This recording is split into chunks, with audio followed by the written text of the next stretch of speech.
আমাদের এনসিপির কিছু নেতৃবৃন্দ কক্সবাজারে গিয়েছেন, আপনারা যেতেই পারেন, অসুবিধা কিছু না। সেখানে যদি কোনো কূটনীতিকের সাথে আপনাদের সাথে আলাপ আলোচনা যদি হওয়ার যদি প্রোগ্রাম থাকে, সেটা হতেই পারে। কিন্তু মানুষের সংশয় হচ্ছে, সন্দেহ হচ্ছে যে লুকোচুরি কেন।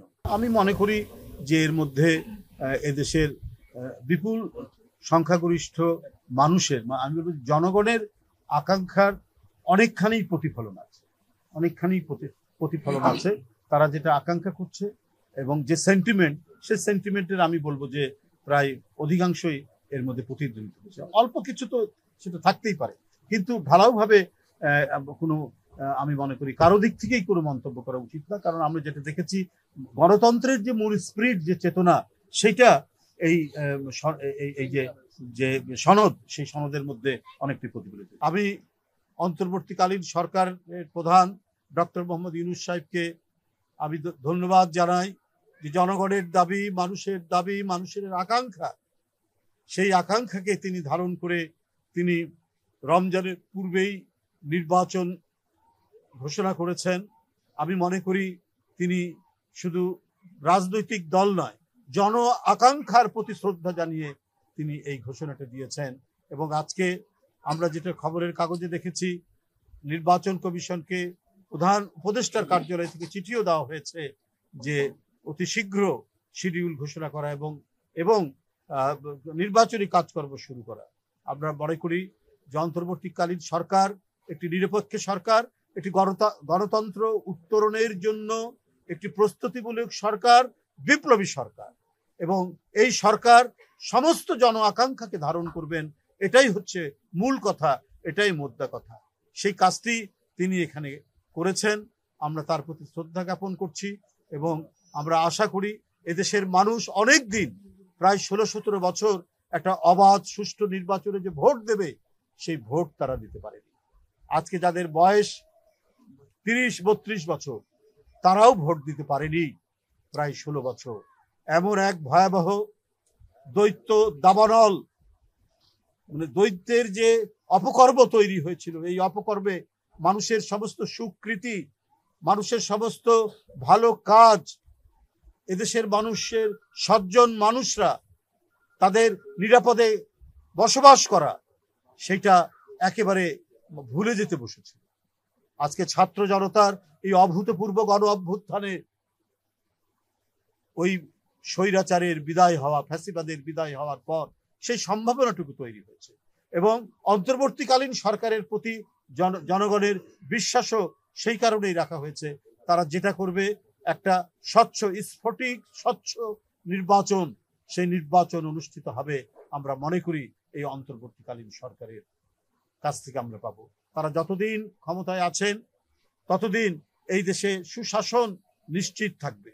কেউ কোনো রাজনৈতিক কারণে, কেউ কোনো রাজনৈতিক আদর্শের কারণে কেউ হয়রানি হবে না, নিপীড়ন নির্যাতন হবে না, বা কেউ হত্যার শিকার হবে না। এইটা আমরা বলতে চাই। কোনো ধরনের, আমি মনে করি কোনো ধরনের রাজনৈতিক ষড়যন্ত্র চক্রান্তের দিন শেষ হয়ে যাবে। যত বেশি আমরা জবাবদিহিতামূলক কর্মকাণ্ড করতে পারবো, জবাবদিহিতামূলক সরকার হবে, ততই ষড়যন্ত্র অপস্ত্রিয়মান হবে, ততই স্বচ্ছতা বাড়বে। আর যত স্বচ্ছতা বাড়বে, মিডিয়ার যে ক্ষমতা এবং বস্তুনিষ্ঠ সংবাদ পরিবেশন করার পরিবেশ, সেটি বাড়বে, সত্য কথা বলার পরিসর বাড়বে।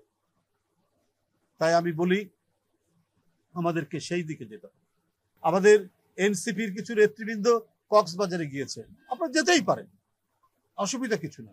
সেখানে যদি কোনো কূটনীতিকের সাথে আপনাদের সাথে আলাপ আলোচনা যদি হওয়ার যদি প্রোগ্রাম থাকে, সেটা হতেই পারে।